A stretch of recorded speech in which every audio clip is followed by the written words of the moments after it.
ഫിലിപ്പീൻസിനെ പിടിച്ചുകുലുക്കി വൻ ഭൂകമ്പം. റിക്ടർ സ്കെയിലിൽ 7.8 രേഖപ്പെടുത്തിയ ഭൂമികുലുക്കത്തിൽ 15 പേർ മരിച്ചെന്നും 129 പേർക്ക് പരിക്കേറ്റെന്നും ഔദ്യോഗിക സ്ഥിരീകരണം. നിരവധി കെട്ടിടങ്ങൾ തകർന്നു വീഴുന്ന നടുക്കുന്ന ദൃശ്യങ്ങൾ പുറത്തുവന്നു.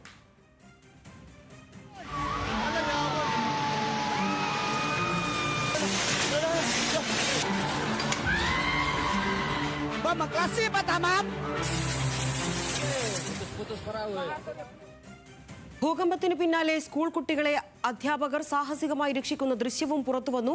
ഭൂകമ്പം നേരിടാൻ പ്രത്യേക പരിശീലനം നൽകുന്ന രാജ്യമാണ് ഫിലിപ്പീൻസ്.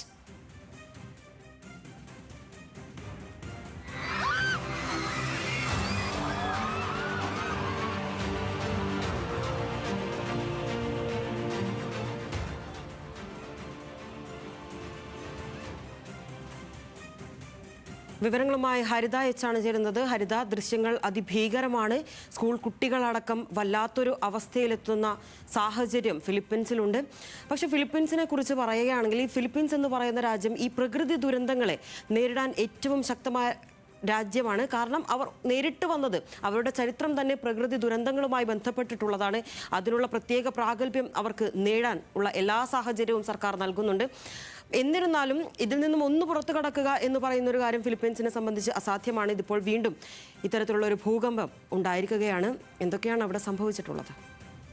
ലിനിഷ സൂചിപ്പിച്ചതുപോലെ തന്നെ കിഴക്കൻ ഏഷ്യൻ ദ്വീപ് രാഷ്ട്രമായിട്ടുള്ള ഫിലിപ്പീൻസിലാണ് നാടിനെ നടുക്കുന്ന തരത്തിലുള്ള ഭൂചലനം ഉണ്ടായിരിക്കുന്നത്. റിക്ടർ സ്കെയിലിൽ 7.8 തീവ്രതയാണ് രേഖപ്പെടുത്തിയിരിക്കുന്നത്. ദക്ഷിണ ഫിലിപ്പീൻസിലെ സരങ്കാനി പ്രവിശ്യയിലെ അലാബൽ നഗരത്തിലാണ് ഭൂചലനം ഉണ്ടായിട്ടുള്ളത്.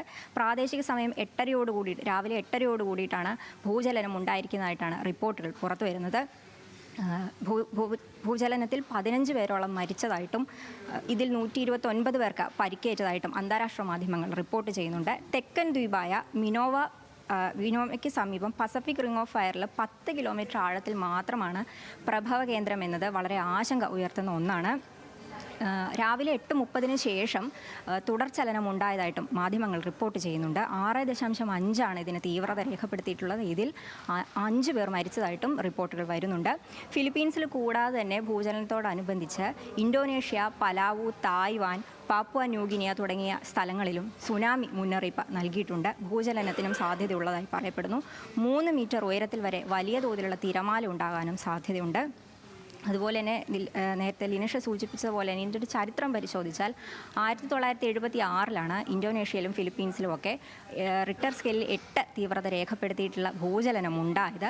അതിൽ ഒരുപാട് ആൾക്കാർ, ഏകദേശം 5000-ഓളം ജനങ്ങൾ മരിച്ചു പോവുക ചെയ്തിട്ടുണ്ടായിരുന്നു. എന്നിരുന്നാലും അതിജീവനത്തിൻ്റെ ഒരു വലിയ കരുത്ത് നേടിയിട്ടുള്ള ഒരു ജനത തന്നെയാണ് ഫിലിപ്പീൻസിലുള്ളത് കൊണ്ട് തന്നെ വളരെ നല്ല രീതിയിൽ അവർ ഒരു കേടുപാടും സംഭവിക്കാതെ തന്നെ പ്രത്യാശയോടുകൂടി മുന്നോട്ട് പോകുമെന്നാണ് ഈ വലിയൊരു പ്രതിസന്ധിയെയും നേരിട്ട് തീരത്തോടടുപ്പിക്കുമെന്നാണ് പ്രതീക്ഷിക്കുന്നത്. ലിനിഷ.